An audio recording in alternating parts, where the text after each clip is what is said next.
It's no secret that South Florida has some of the worst traffic in the entire country. But what most people don't realize is how picking the wrong area to live can turn your everyday life into a nightmare, especially if you don't factor in those commute times. So today I'm breaking down 6 areas that you should probably avoid if you hate traffic, and make sure to stay to the end because 2 of these towns just happen to be consistently ranked as some of the best places to live in all of South Florida.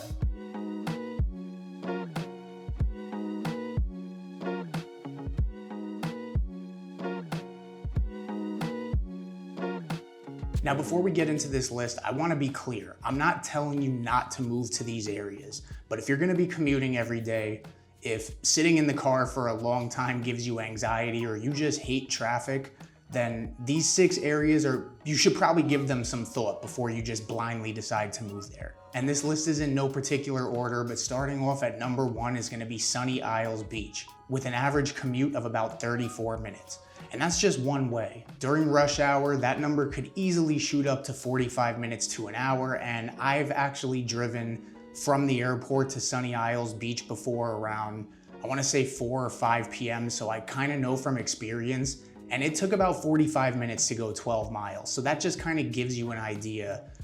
Even though it may look close on the map, it's one of those places where you're going to experience traffic. And a big reason for that is Sunny Isles is a barrier island. It's a barrier island of only about 1 square mile with 22,000 people that live there. When you're looking at Sunny Isles, it looks like paradise. I mean, beachfront condos, luxury towers, beautiful views. Thinking about traffic there just kind of seems like an oversight. Collins Ave is the only main road that runs up and down the strip, and it's constantly packed. You have 2 bridges that exit the island, 163rd Street, and then you have the William Lehman Causeway, which throws you right into that Aventura traffic, which is a beast in its own. Once you cross that bridge, you have the Aventura Mall, which is one of the busiest in the country. You have the Brightline Station, Biscayne Boulevard, which is constantly backed up at every single light. And then in order to get to I-95, you gotta take Ives Dairy Road, which it's probably one of the worst exits on 95, at least in that general area.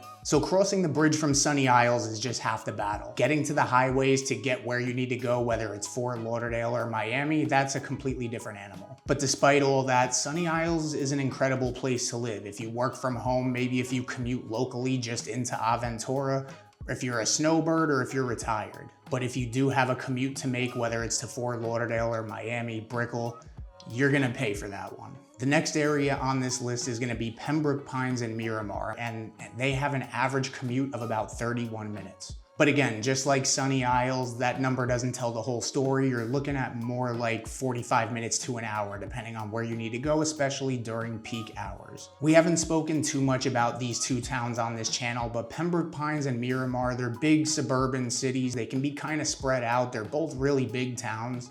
Newer homes, family friendly, but nobody really works within those 2 towns. You have I-75, which will head south towards Miami. It's one of the most congested stretches of that highway, especially in Broward County.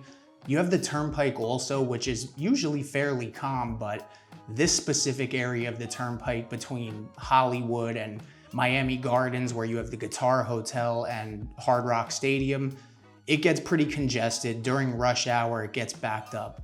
And then aside from that, you only have arterial roads like Pines Boulevard and Miramar Parkway, which run east and west and hold probably thousands of cars daily just on those 2 roads, because the reality is that you're far west in the suburbs, there's not a lot of public transportation. And since you are really far west, if you do need to get to I-95, it could take you 30 to 35 minutes just to get to 95. Now the thing is of course it's gonna depend on where you're working to how your commute's gonna be, but a lot of these roads, these arterial roads, just weren't built for the amount of traffic that it sees every single day. Overall, these 2 towns are great areas to live in. You get a lot more house for your money out here. You are as far southwest as you can go in Broward County, so it does kind of put you in a nice halfway spot between Miami and Fort Lauderdale.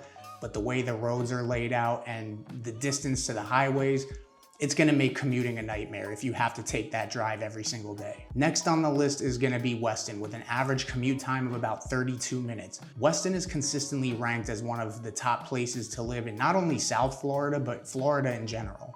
And it's one of the newest towns in Broward County, just incorporated in 1996.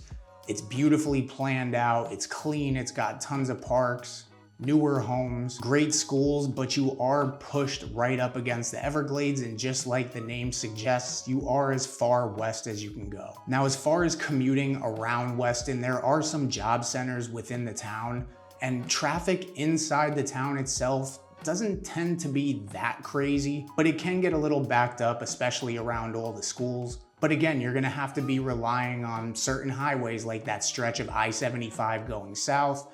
You have the Sawgrass Expressway, which will take you north, runs around the perimeter of the metro area. But then you also have 595, which takes you directly east to the airport and downtown Fort Lauderdale.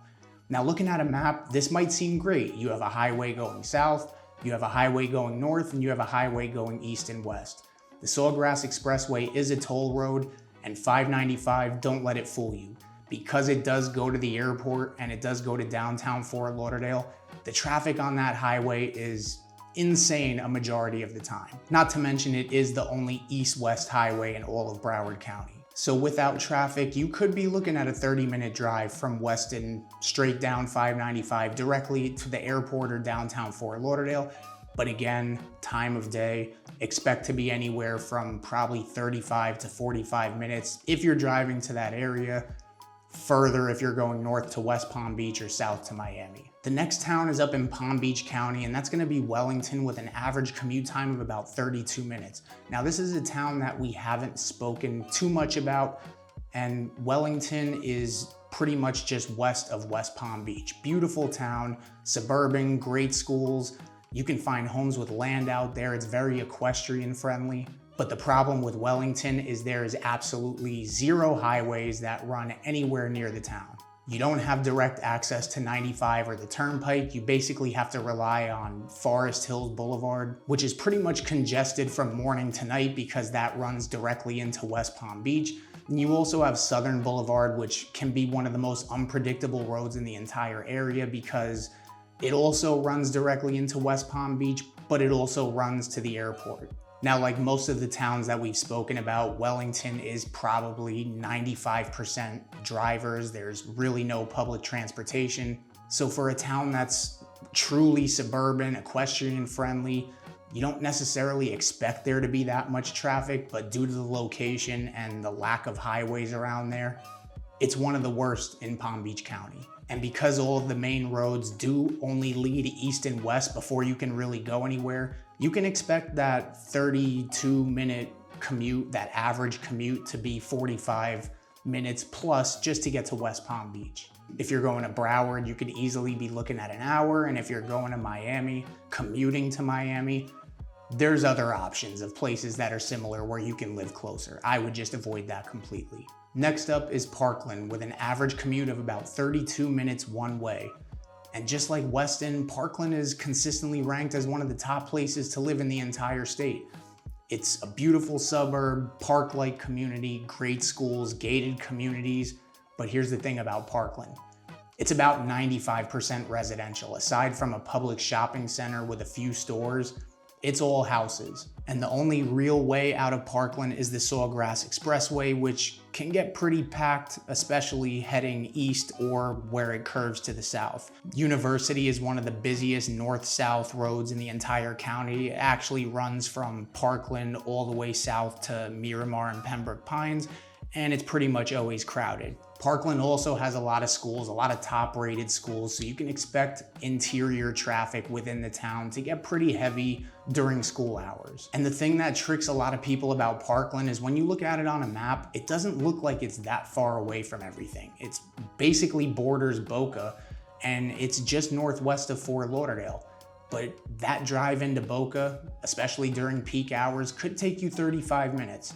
Down to Fort Lauderdale, easily 45. Parkland's great. We have a lot of clients that really love to live in Parkland, but it's just one of those places where if you're gonna be commuting, I mean, you may just wanna think about that a little bit. Also note the fact that there's really nothing in the town aside from homes. So basically everything that you need commuting wise, you're gonna have to leave Parkland. Our next town on the list is gonna be Westlake up in Palm Beach County with a whopping 52-minute average one-way commute. Now, Westlake is a town that we haven't really spoken about a whole lot on this channel. I maybe mentioned it a couple times here or there, but Westlake is one of South Florida, if not South Florida's newest community, newest city, incorporated just in 2016. It's all new construction, it's modern. The drawback is that its location, where it is, west of West Palm Beach, a little bit northwest, there's only one road in and out, which is Seminole Pratt Whitney Road. And basically every resident who lives there relies on that one single road. So if there's an accident, construction, everything will back up instantly. Much like Wellington, you have no direct access to any highways, whether it's I-95 or the Turnpike. You have to drive down Seminole Pratt and then either go east on North Lake, or you can go further south to Southern Boulevard, which again, that's the road that serves commuters, the airport, and downtown West Palm Beach. And this is just kind of one of those drawbacks when you're looking at an area that's basically a brand new city. Everything looks great. Everything there is brand new, but the infrastructure just hasn't caught up yet. And I'm sure over time they have plans to expand some of the roads and just fix a lot of that infrastructure. But I guess the question is how long are you willing to wait? Because as of right now, this is what people are dealing with. I've seen articles on Westlake where residents say that in the beginning, it used to take 15 to maybe 20, 25 minutes to get to West Palm Beach, and that drive is now easily could be 45 minutes. And while commuting may not be a deciding factor to where you choose to live, it's good to be aware of these areas because from the outside looking in, you may not know how truly disconnected you are or how disconnected you feel. And that's exactly why we make these videos, to give you a better idea so you're not choosing an area to live blindly based off one of your big anchors. So if you're planning on buying or selling a home anywhere in South Florida, my team and I would love to help you. Our contact info is popping up on the screen. It's also in the pinned comment below. Feel free to reach out to us at any time. We'd love to connect with you. As always, we appreciate you watching these videos, and we'll catch you on the next one.